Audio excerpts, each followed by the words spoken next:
नमस्कार, आप देख रहे हैं एवन टीवी का खास कार्यक्रम आज का एजेंडा और आपके साथ मैं हूं आशीष तिवारी। आज का एजेंडा में लगातार चर्चा जारी है लोकसभा चुनाव के महासंग्राम की।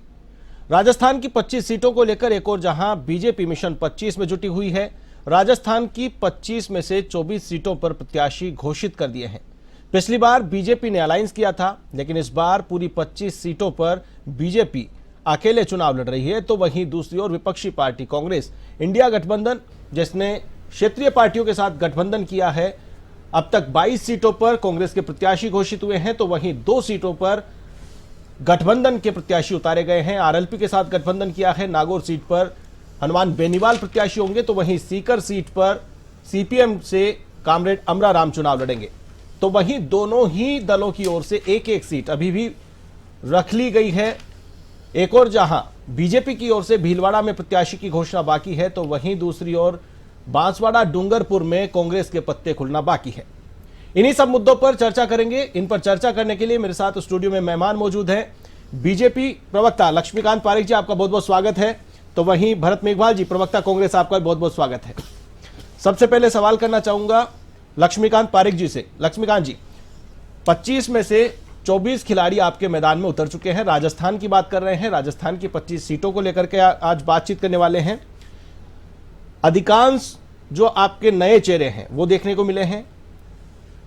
हारे हुए विधायकों को सांसद की टिकट देकर के उन्हें चुनाव मैदान में लड़ाया जा रहा है।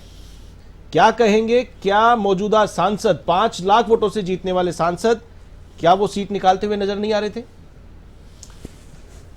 देखिए, भारतीय जनता पार्टी ने भारतीय जनता पार्टी कार्यकर्ताओं को टिकट दिया है और भारतीय जनता पार्टी विचारधारा को आत्मसात करने वाले व्यक्तियों को टिकट दिया है।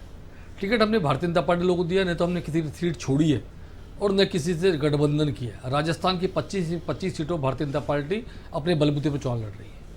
ये बात अलग है कि हमने किसी विधायक को, हारे विधायक के प्रत्याशी को टिकट दिया है या नए लोगों चेहरे को चुनाव लड़ा है, ये सब भारतीय जनता पार्टी कार्यकर्ता है। क्योंकि इस बार का चुनाव हम नरेंद्र मोदी जी के चेहरे पर और कमल के फूल के निशान पर लड़ रहे हैं, तो मान के चलिए कि लोगों के सामने कमल का फूल है और नरेंद्र मोदी जी का चेहरा है।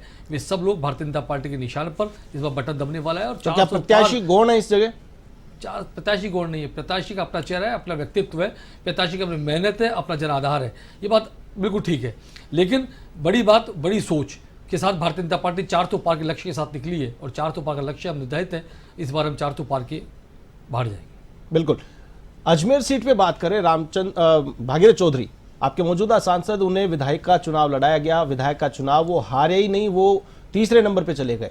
और अब फिर से क्या आपके पास में अजमेर लोकसभा सीट पर कोई प्रत्याशी नहीं है कि उनकी जगह वो ले सके? जयपुर ग्रामीण की बात करें, राव राजेंद्र सिंह शाहपुरा से चुनाव हार गए, उन्हें मैदान में उतारा गया है। हार जीत क्रम में खेल, जीवन का खेल, खिलाड़ी जम के खेल, ये हार और जीत चलता रहता है। इससे निराशा और हताशा नहीं होना चाहिए। उम्मीदवार जो व्यक्ति हैं, जो भारतीय जनता पार्टी पे लंबे समय से काम कर रहे हैं और जिन पर जनता को विश्वास है, जिनका जनाधार भी है, ऐसे कोई नेता नहीं तो जिसका जनाधार नहीं हो। हार जीत चलती है, कभी कभी परिस्थितियाँ बनती है कि वे व्यक्ति हार भी जाता है, लेकिन इसका मतलब नहीं कि उसका जनाधार खत्म हो गया। हमने जनाधार वाले व्यक्तियों को, पार्टी विचारधारा वाले व्यक्तियों को और पार्टी कार्यकर्ताओं को टिकट दिए। बिल्कुल। भरत जी, बांसवाड़ा डूंगरपुर सीट पर अभी भी प्रत्याशी की घोषणा नहीं कर पाए हैं, क्या कुछ वजह? क्या बाप के साथ में अलायंस करने जा रहे हैं? देखिए, केंद्रीय नेतृत्व और जो भी राजस्थान के नेता है, ये उनके समीकरण के आधार पर डिसाइड किया जाएगा कि डूंगरपुर बांसवाड़ा में बाप के साथ गठबंधन होगा या वहाँ कोई कांग्रेस का प्रत्याशी खड़ा किया जाएगा या नहीं। वो सारी चीज़ें हमारे सामने आज शाम तक क्लियर हो जाएंगी, क्योंकि कल नॉमिनेशन का आखिरी दिन है। लेकिन देखने की बात यह है कि देखिए, राजस्थान में जो 2 बार राजस्थान की जनता ने 25 सांसदों को यहाँ से चुनकर भेजा था, उन 25 सांसदों ने ऐसा कोई रिपोर्ट कार्ड पेश नहीं किया, ऐसा कोई काम नहीं किया जिसके आधार पर राजस्थान की जनता वापस से उनके ऊपर विश्वास जता सके।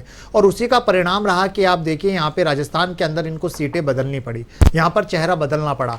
आपने अभी 2-3 चेहरों के नाम लिए, चाहे वो अजमेर से भागीरथ चौधरी रहे हों, शाहपुरा से राव राजेंद्र सिंह रहे हों, इन जैसे चेहरों को उतारा जो पहले भी पूर्व में हार चुके। और हमने देखा विधानसभा चुनाव के अंदर भी जो इनके सांसद उतरे थे, उन सांसदों को भी हार का सामना करना पड़ा।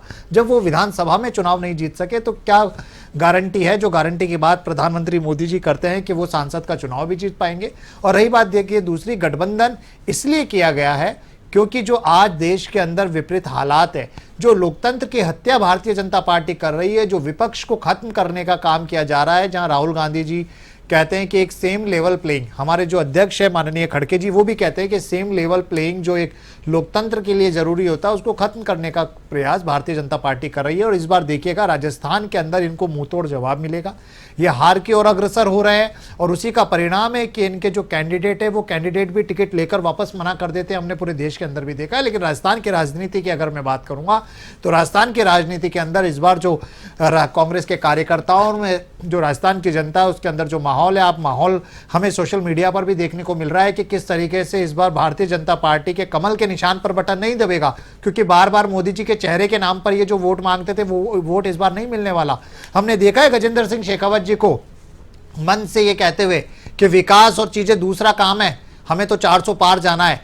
कोई भी जनप्रतिनिधि हो, चाहे वो एक सरपंच हो, पार्षद हो, विधायक हो या सांसद हो, सबसे पहले उसका कर्तव्य, उसका दायित्व वहां की जनता के लिए होता है जिस जनता ने अपना अमूल्य वोट देकर उनको चुना है। लेकिन जब आपके केंद्रीय मंत्री और सांसद भरे मंच से इस बात को कहते हैं कि विकास गौण है, हमें तो सिर्फ 400 पार जाना है, विकास गौण है, इस पे जवाब लेंगे। लेकिन चेहरा बदलने की बात आपने की, लेकिन जयपुर में तो चेहरा आपने बदल दिया, टिकट देने के बाद टिकट आपने चेंज कर दिया, क्यों बदलना पड़ा? देखिए, ये कांग्रेस पार्टी की रीति नीति और कांग्रेस पार्टी के कार्यकर्ताओं का जज्बा होता है कि जब एक इंच मात्र लाछन भी अगर कोई लगाता है तो वह स्वेच्छा से आकर छोड़ देते हैं। हमने देखा इस देश के अंदर जिन सांसदों के ऊपर आरोप लगे उन सांसदों से इस्तीफा भी नहीं माना गया, जिन सांसदों ने कुकृत्य किए उन सांसदों के ऊपर बयानबाजी भी नहीं की गई। लेकिन ये कांग्रेस पार्टी का लोकतंत्र है जहां पर एक इंच मात्र लाछन लगने पर भी, एक इंच मात्र आरोप लगने पर भी हमारे माननीय जो कैंडिडेट थे उन कैंडिडेट ने आगे आकर कहा कि मैं इस चुनाव को नहीं लड़ना चाहता और हमने दूसरे प्रत्याशी को उतारा। लेकिन मैं पूछना चाहता हूं भारतीय जनता पार्टी के प्रवक्ता से,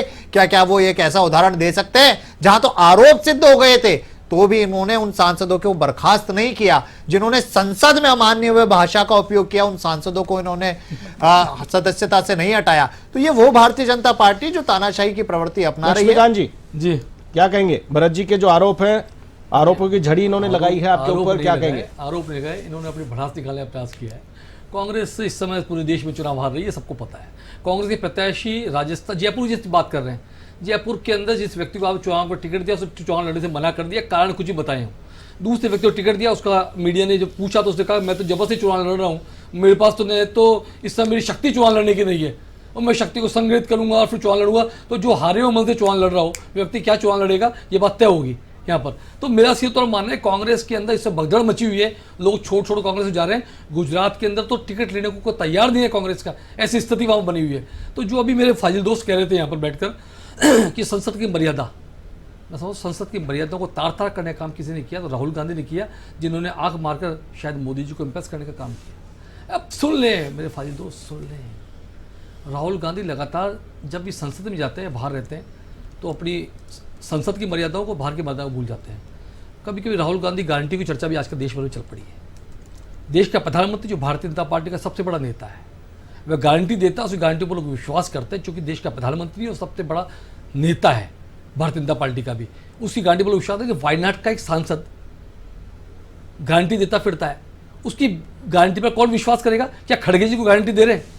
और नेता कौन है कांग्रेस का, ये तो तय हो। सोनिया गांधी जी हैं, माननीय खड़गे साहब है, माननीय राहुल जी हैं, या माननीय प्रियंका जी हैं, अन्य कोई व्यक्ति है। क्षेत्रीय नेता हैं, आपके नेता हैं कौन? किस नेता के नाम पर चुनाव लड़ रहे बता दे। तो विकास की बात वे लोग करें जिन लोगों ने विकास को ध्यान से देखा हो। ईआरसीपी का मुद्दा लटका के रखा राजस्थान में, जमुना समझौता लटका के रखा आपने राजस्थान में। भारतीय जनता पार्टी सरकार बनने पर भारतीय जनता पार्टी ने पहला काम किया, पेपर लीक के माध्यम से लाखों युवाओं के भविष्य का रोजगार, आपने रोजगार छीने, उनका भविष्य के साथ खिलवाड़ किया। माननीय प्रधानमंत्री जी, माननीय मुख्यमंत्री जी 15 को शपथ लेते हैं, 16 तारीख को SIT गठन करते हैं और उनके खिलाफ कड़ी कार्रवाई का संदेश देते हैं कि युवाओं के भविष्य का खिलवाड़ करने वाले व्यक्तियों को हम सड़कों पीछे करेंगे। उन्होंने करके दिखाया। और जिस प्रकार से काम भारतीय जनता पार्टी सरकार कर रही है, भारतीय जनता पार्टी केंद्र की सरकार कर रही है, प्रधानमंत्री आवास योजना के माध्यम से लाखों लोगों को रोजगार देने का काम किया हो, लाडली योजना का बालिकाओं की सुरक्षा का काम किया हो, प्रधानमंत्री सड़क योजना के माध्यम से सड़कें बनाने का काम किया हो, जिस प्रकार से भारतीय जनता पार्टी की सरकार बनने के बाद देश को स्वच्छता के आयाम देकर महिलाओं की सुरक्षा के लिए शौचालय का निर्माण किए गए हो, भारतीय जनता पार्टी जनधन खाते खोलकर सीधी किसी सब्सिडी पहुंचाने का काम किया हो, भारतीय जनता पार्टी सरकार बनने के बाद लोगों को फ्री अनाज को काम को लगातार चालू करने का काम किया हो। मैं समझता हूं ऐसी सरकार जिसने देश के अंदर हर खेत को पानी और हर हाथ को काम देने का काम किया है। अभी भरत जी बोलेंगे, अभी बेरोजगारी बढ़ गई, इनके पहले बता देता हूँ। भरत जी आप भी देख लेना, नेट में चेक कर लेना अच्छे से। इस 10 वर्षों में हिंदुस्तान में यदि 12 करोड़ पीएफ के अकाउंट बढ़ते हैं, सीधा इस बात का द्योतक है कि पीएफ के अकाउंट के माध्यम, इस बात के द्योतक कि लोगों को रोजगार के माध्यम सर्जन हुए हैं। अब ये जिस प्रकार की बातें कांग्रेस से लोग करते हैं, रोजगार माध्यम सर्जन, मुद्रा योजना, स्टार्टअप योजना, अन्य योजनाओं के माध्यम से, और 30 लाख से अधिक की नौकरी, सरकारी नौकरियों के माध्यम से केंद्र ने रोजगार दिए हैं, राज्यों की बात नहीं करता मैं। तो जिस प्रकार की हमने रोजगार देने का काम किया है, रोजगार सर्जन का काम किया है, देश के युवाओं को यहाँ तक कि 370 हटाकर देश का सम्मान बढ़ाने का काम किया है, तो भारतीय जनता पार्टी सरकार ने किया है। राम मंदिर का मुद्दा वर्षों से लंबित था न्यायालयों में, कांग्रेस के नेता वहां पर वकील बनकर खड़े थे और न्यायालय को इन्होंने यह कह दिया कि राम काल्पनिक है। लेकिन राम मंदिर का निर्माण हमसे पूछा करते थे, रामलला हम आएंगे, मंदिर वहीं बनाएंगे, तारीख तो बताओ। तारीख बन गई और राम का भव्य मंदिर बन गया, लेकिन राम मंदिर का उद्घाटन का आपने क्या किया? बहिष्कार किया। ये देख रही है हिंदुस्तान की जनता, जिस प्रकार सनातन का आप विरोध करते हैं, दिखता है लोगों को। आपके राहुल गांधी जब चुनाव होते हैं तो कुर्ते के बाहर जनेऊ निकाल कर घूमते हैं, बताते मैं सनातनी हूं। अरे भाई इसकी आवश्यकता नहीं सनातन बताने वाले की, मैं जनेऊ पहनता हूं, मुझे आवश्यकता नहीं दिखाने की, लेकिन वो व्यक्ति दिखावा करता है जो व्यक्ति पहनता नहीं है। चूंकि सनातन को लेकर भी ये इस बारे बोल नहीं सकते, तो इनकी स्थिति बड़ी इतर है। मैं कांग्रेस के कार्यकर्ता अभी मिले थे, मतलब कांग्रेस कार्यकर्ता जो भारतीय में शामिल हुए, वे कहते हैं कि राम का मंदिर बनने लगा, दिवाली बन रही थी, हम घर में कुड़कर बैठे थे, तो कुंठा हो गई, इसलिए कांग्रेस छोड़ी। ऐसे कुंठाग्रस्त लोग कांग्रेस छोड़ रहे हैं। कांग्रेस को लोगों को लगने लगा कि यहाँ पर जो अभी कह रहे थे लोकतंत्र की बात भी कर रहे थे, मेरे फाजिल दोस्त ने कहा लोकतंत्र इस समय गला घुटा पड़ा है। भाई इस देश में इमरजेंसी लगाकर देश में लोकतंत्र का गला घोटने का काम किसने किया? तो आपकी कांग्रेस के सरकार के नेता माननीय इंदिरा गांधी जी ने किया। आप आज A1 पर हम बैठे हैं, सरकार के खिलाफ चर्चा कर रहे हैं। ये बोलने का, सरकार के खिलाफ बोलने का साहस यदि पैदा है तो भारत के लोकतंत्र में, और लोकतंत्र भारतीय जनता संघ के कार्यकर्ताओं को दिया गया लोकतंत्र है। इंदिरा गांधी इस समय तो कलेक्टर पूछ के अखबार छपा करते थे इमरजेंसी में, वह लोकतंत्र था क्या? आज टीवी चैनल में बैठकर बड़ी बड़ी बात कर रहे हैं, इसलिए कि चूंकि हिंदुस्तान में लोकतंत्र कायम है। हिंदुस्तान के प्रधानमंत्री ने लोकतांत्रिक रूप से संविधान की रक्षा करने का काम किया है। आपको डर है चूंकि आप इनकम टैक्स समय पर जमा कराते नहीं है, आपके खाते सीज होते हैं, चूंकि आप कानून को मानने की आपके अंदर कानून को मानना ही नहीं है। आप चुनाव हारते हैं, ईवीएम प्रश्न खड़ा करते हैं, आप नियमों कायदे को मानेंगे नहीं, कानून को मानेंगे नहीं, आप कोर्ट पर प्रश्न खड़ा करेंगे, आपके खिलाफ फैसला आ जाए तो कोर्टों के खिलाफ आप बात करते हैं। तो जिस प्रकार का माहौल कांग्रेस के लोग इस देश में बनाने का प्रयास कर रहे हैं, जनता देख रही है। बिल्कुल, जनता समुचित समय पाने पर जवाब देगी, और इस बार लक्ष्य निर्धारित है 400 पार, फिर से भाजपा सरकार। इस प्रकार से लक्ष्मीकांत जी ने आरोप लगाए हैं, आपके बैंक खाते फ्रीज होते हैं, उसके बाद आप चुनाव में माहौल बनाने के लिए प्रेस कॉन्फ्रेंस करते हैं, जबकि इनकम टैक्स देने का जब समय आता है इनकम टैक्स नहीं देते, आप फाइल रिटर्न नहीं करते। देखिए, मैं एक एक चीज़ के आरोपों का जवाब देना चाहूँगा। इन्होंने सबसे पहली बात कही कि नेता, देखिए मुझे बड़ा अचंभा होता है, बड़ा आश्चर्य होता है कि लक्ष्मीकांत जी बड़े सीनियर प्रवक्ता है, उनको ये ज्ञात होना चाहिए कि प्रधानमंत्री बनने से पहले वो सांसद होते हैं, मुख्यमंत्री बनने से पहले वो विधायक होता है, या मेयर बनने से पहले वो पार्षद होता है। और आप कह रहे हैं राहुल गांधी जी कौन है? राहुल गांधी जी कांग्रेस पार्टी के पूर्व अध्यक्ष रह चुके हैं। राहुल गांधी जी वो नेता है कि जिसने परिवार ने इस देश के लिए अपनी कुर्बानी दी, जिनके पिताजी के चीथड़े उड़ गए थे, जिनकी दादी जी को सरेआम गोली मार दी गई थी, जिन्होंने देश के लिए अपने खून का बलिदान दिया, और आप उनकी गारंटी की बात करते हैं। पहली चीज। दूसरी चीज, कांग्रेस का हर एक कार्यकर्ता नेता है। कांग्रेस के अंदर तानाशाही नहीं है दो व्यक्तियों की। और रही बात लोकतंत्र की हत्या की, आप बात कर रहे थे, माननीय सुप्रीम कोर्ट ने यह बात अभी कही कि जिस तरीके से भारतीय जनता पार्टी ने एक एजेंसी बना दी थी और वो एजेंसी आपके सोशल मीडिया की निगरानी रख रही थी, अगर आप भारतीय जनता पार्टी के खिलाफ कुछ भी लिखते हैं तो वो सोशल मीडिया में आपके अकाउंटों को बंद कर देते हैं, और इस बात का खंडन ये करेंगे। लेकिन मैं बता दूं, ट्विटर के जो हेड है, उन हेड ने कहा कि भारतीय जनता पार्टी हम पर दबाव बनाती है कि आप अकाउंटों को ब्लॉक करो, आप अकाउंटों को बंद करो। इन्होंने कहा कि मोदी जी की गारंटी 2014 से तो बहुत थी, मोदी जी की गारंटी पूरी क्यों नहीं हो रही? 2 करोड़ रोजगार की बात मोदी जी ने करी थी, 2 करोड़ रोजगार प्रतिवर्ष दे नहीं पाए। PLFS, पीरियडिकल लेबर सर्वे, ये बताता है कि 2014 से पहले जो रोजगार थे उसमें केंद्र सरकार का योगदान 8% होता था, लेकिन वो योगदान आज 4% रह गया है। आप कह रहे हैं पीएफ के अकाउंट बढ़ गए। अरे भैया, पीएफ का 6000 से ऊपर अगर किसी की सैलरी है तो पीएफ अकाउंट खुलना स्वाभाविक है, लेकिन वो नौकरी कब तक सस्टेन कर रही है? अगर 3 महीने बाद ही उसकी नौकरी छूट जाती है अग्निवीर की तरह, तो वो अग्निवीर होकर रह जाता है। सिर्फ पीएफ के खातों से आप लोगों को भ्रमित करने का काम ना करें कि पीएफ के खाते खुल गए इसका मतलब कि नौकरी मिल रही है, रोजगार मिल रहा है। इसके अलावा आपने कहा कि संसद के अंदर राहुल गांधी जी, अरे संसद के अंदर हमने देश के प्रधानमंत्री जी को हंस हंसकर महिलाओं का अपमान करते देखा है।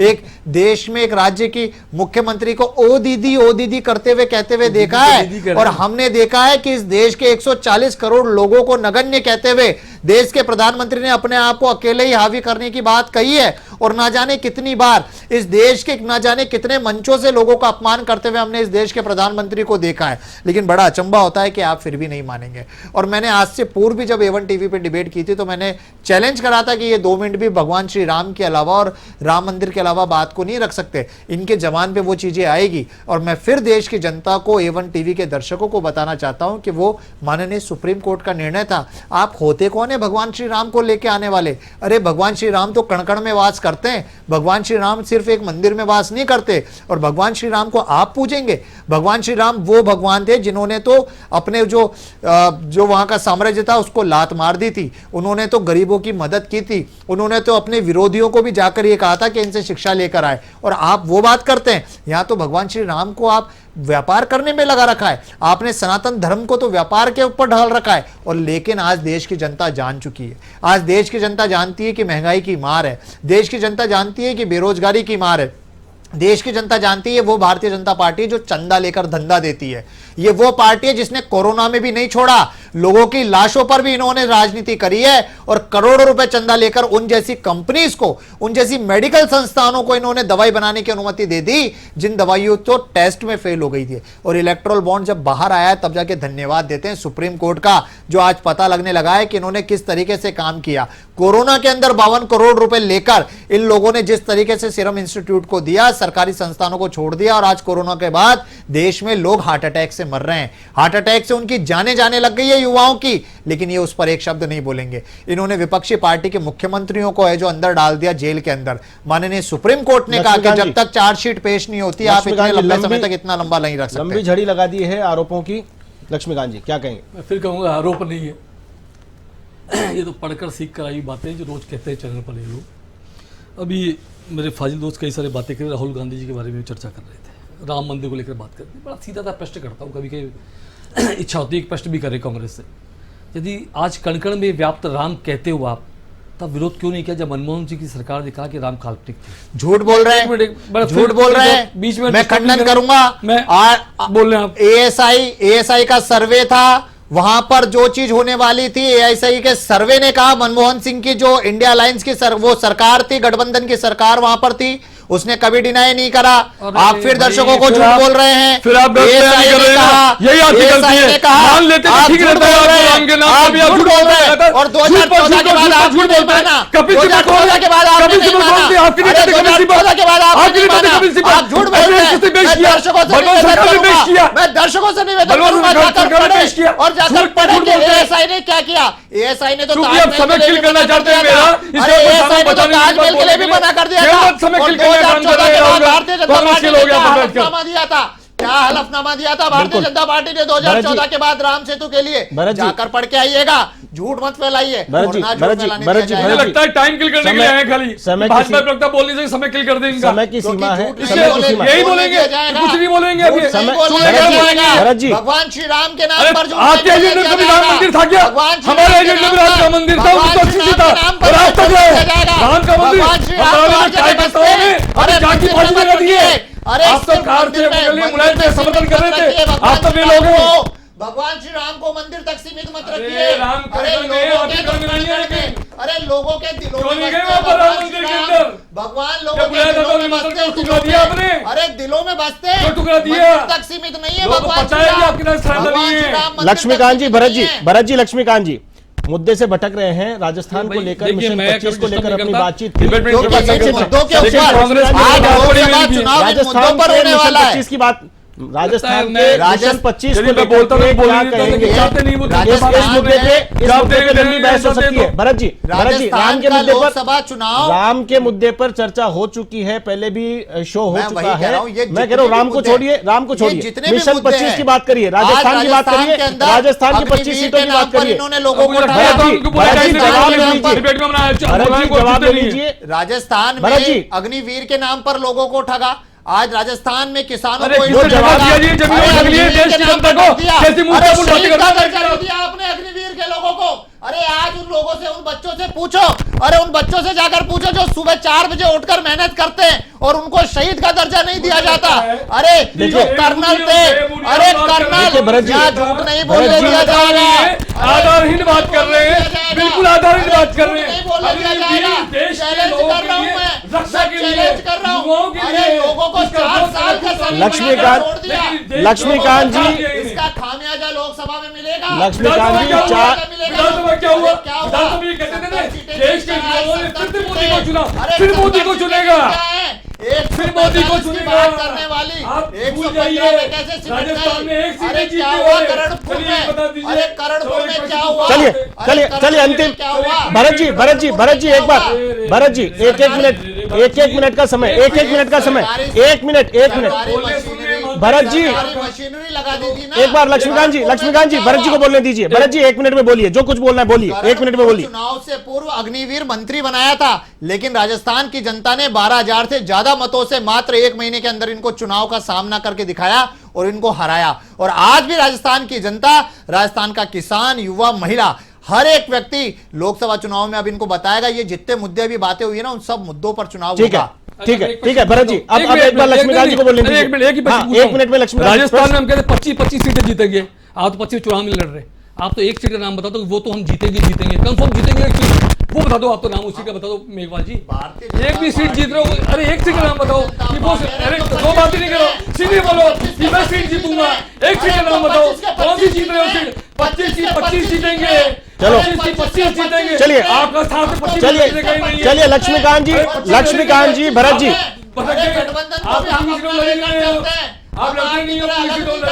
लक्ष्मीकांत जी भरत जी, एक सीट बता दो, कौन जीत रहे हो बता दो। मैं तो ये स्पष्ट किया है, मैं सीट बताओ। लक्ष्मीकांत जी भरत जी, समय सीमा समाप्त हो चुकी है, समय सीमा समाप्त हो चुकी। लक्ष्मीकांत जी भरत जी, लक्ष्मीकांत जी भरत जी, 5 लाख से ऊपर जीतेंगे। बिल्कुल वो बताएगा। 4 जून को परिणाम सामने आएगा। आप दोनों का हमारे स्टूडियो में आप पधारे, आज की इस चर्चा में शामिल हुए, आपका बहुत बहुत शुक्रिया। लक्ष्मीकांत जी पारिक बीजेपी प्रवक्ता, तो वहीं भरत मेघवाल जी कांग्रेस प्रवक्ता, जिन्होंने अपनी अपनी बात रखी है। दावा दोनों का है कि मिशन 25 में कामयाब होंगे। एक और जहां बीजेपी का दावा है कि एक भी सीट अगर जीतने की स्थिति में कांग्रेस है तो वो बताए, तो वहीं कांग्रेस का दावा है कि इस बार बीजेपी का मिशन 25 सफल नहीं होगा। आने वाला 4 जून का दिन इस बात पर मुहर लगाएगा। इसके लिए इंतजार करना होगा 4 जून का। फिलहाल आज का एजेंडा में मुझे दीजिए इजाजत। नमस्कार।